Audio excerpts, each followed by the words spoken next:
Today, we are diving deep into the ancient text of Leviticus to unpack one of the most intense ceremonies you will ever read about, the Day of Atonement.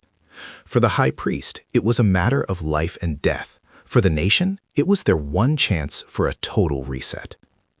Right out of the gate, the chapter hits us with a chilling warning. God is talking to Moses right after two of Aaron's own sons were killed for doing a ritual the wrong way. The stakes are set immediately. Approach God's presence improperly, and you die. This isn't some theoretical rule. It is a very real danger that sets the stage for an incredibly careful, precise ritual. So, what is the big problem this whole ceremony is trying to solve? For the ancient Israelites, God was totally pure and holy, but the people were not. Their sin wasn't just seen as bad behavior, it was a kind of spiritual contamination that polluted their sacred spaces. The Day of Atonement is the yearly answer to this massive question of how they could possibly coexist. The ritual unfolds in precise stages. The first part is about preparing the high priest, the one person who bridges the gap. Before he can do anything for the nation, he has to be spotlessly pure himself. Aaron couldn't just waltz in wearing his glorious robes. First comes a full-body bath, then putting on simple, plain linen garments, a sign of humility. Finally, he offers a bull just for his immediate family. You have to get right with God yourself before you can stand for the people. Once the priest is ready, the focus zooms out from the person to the place. The collective sins of Israel had spiritually stained God's dwelling place, so the next job is a deep clean of the sanctuary. Aaron takes a censer full of burning coals and fragrant incense and steps behind the curtain into the most holy place.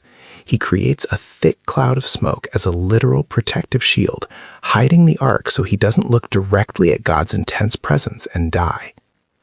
With that cloud providing cover, Aaron performs an incredibly symbolic act. He takes blood from his bowl and with his finger sprinkles it 7 times right in front of the golden lid of the ark.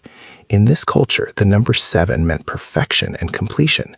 This wasn't just a little sprinkle. It was a physical way of saying this place is now completely purified. Now we get to the absolute central drama of the entire day. It revolves around 2 goats picked out for 2 very different fates. Who decided which goat got which job? It wasn't a human choice. Aaron cast sacred lots to determine their destiny. One was chosen to be sacrificed for the Lord to clean up the holy space. The other was chosen for a desolate wilderness, destined to carry away the consequences. This second goat provides the solution for the people themselves. Aaron lays both of his hands on the head of the live goat and confesses all the rebellion and sins of Israel. It was a tangible transfer. The goat, literally carrying the nation's guilt, was led far away into a barren wasteland, never to be seen again. Imagine the collective sigh of relief, watching a physical symbol of your guilt just disappear over the horizon.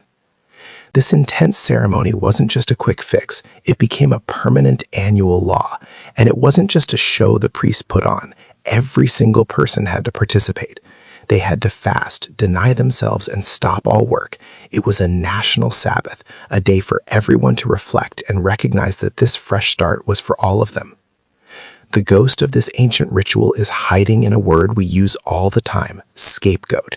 That goat escaping into the wilderness while carrying the blame is the direct origin of the word. It is a powerful reminder that history isn't just dead and buried, it echoes into our modern world. And this ancient story leaves us with 2 important questions to ask ourselves today. How does your community actively and tangibly process collective guilt or failure so you can move forward? And what would a mandatory organization-wide annual reset look like for your own team or family? Take a moment, breath, and let them sink in.